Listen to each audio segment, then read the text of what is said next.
Gracias. De la información que se dio ayer sobre la fase de recuperación, quiero destacar 2 puntos de la información del Gabinete del Ejecutivo.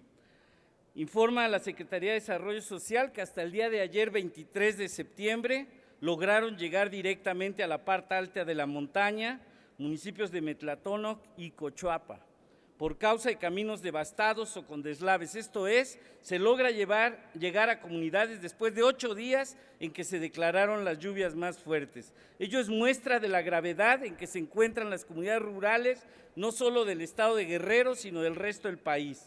Las zonas rurales e indígenas son las más vulnerables, por lo que es necesario contar con información de las comunidades que se encuentran incomunicadas para la seguridad y atención de las personas. Necesitamos más información y por eso insistimos en la comparecencia ante el Pleno del secretario de Gobernación y que el PRI ayer lo bloqueó en la Junta de Coordinación Política con la ausencia del PAN en esa votación.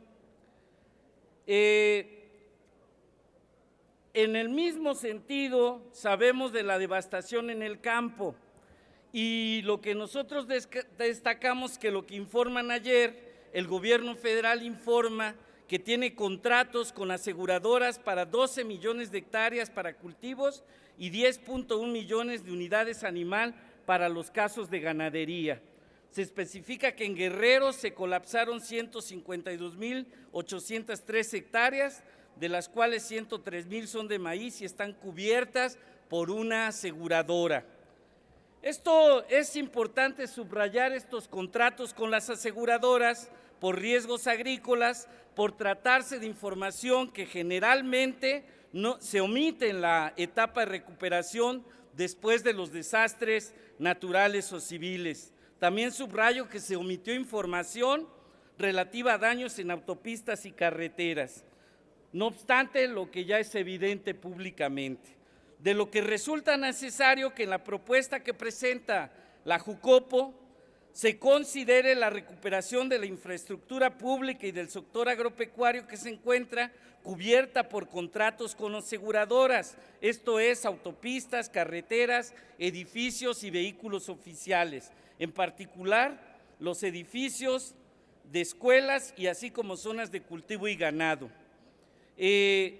Ya no queremos aquí abundar sobre cómo han proyectado el gasto, inclusive los 14,000 millones que ayer Peña Nieto reconoce tienen programado para gasto y serían insuficientes para el propio Fonden, o de las ineficacias en la aplicación de los recursos que al día de hoy el mismo gobierno reconoce que son inaplicables en el caso del Fonden.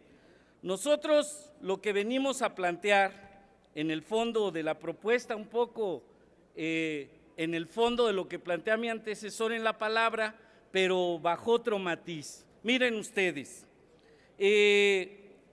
necesitamos en la atención a la emergencia y las acciones de recuperación considerar soluciones viables que contribuyan a prevenir y mitigar futuros riesgos e impulsar la cultura de la prevención. Considerando, fíjense, esta asesoría no se las cobramos, pero tienen que entender el PRI, tiene que entender Peña Nieto lo que está planteando y no hacer demagogia con lo que se plantea aquí. Considerando que el 10 de diciembre del 2012 el Ejecutivo Federal publicó en el Diario Oficial de la Federación el decreto que establece las medidas para el uso eficiente, transparente y eficaz de los recursos públicos y las acciones de disciplina presupuestaria en el ejercicio del gasto público, así como para la modernización de la administración, termino, presidente, de la Administración Pública Federal, que el 30 de enero del 2013 se publicaron en el mismo Diario Oficial de la Federación lineamientos para la aplicación y seguimiento de dichas medidas, resulta necesario e indispensable ante la contingencia y emergencia que se presenta en estados y municipios afectados por fenómenos meteorológicos en los días pasados, que la Administración Pública Federal, el Poder Judicial de la Federación, los órganos autónomos y el Congreso de la Unión implemente políticas de austeridad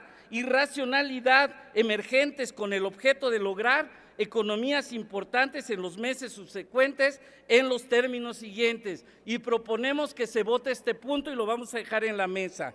Se exhorta, culmino, lo leo, se exhorta al titular del Poder Ejecutivo Federal, al Consejo de la Judicatura Federal, a los órganos constitucionales autónomos y a las cámaras del Congreso de la Unión para que presenten en un plazo de 15 días un programa de austeridad y racionalidad en el ejercicio de las funciones que le corresponden con el objeto de reestructurar el gasto público en el ejercicio del 2013. Le ruego que pueda concluir, diputado. Sí, no es posible, y lo dejo en la mesa para que se vote, que la Jucopo ayer diga que no puede dar donativos, que no ha proyectado gastos. No estamos debatiendo eso. Sí puede el Congreso de la Unión dictaminar medidas de austeridad, al igual que el Ejecutivo. No es posible que compren un avión de 7,000 millones y le destinen al presupuesto 14,000 millones de pesos para el próximo año. Que concluya con su intervención, diputado. Para diputado. que se vote.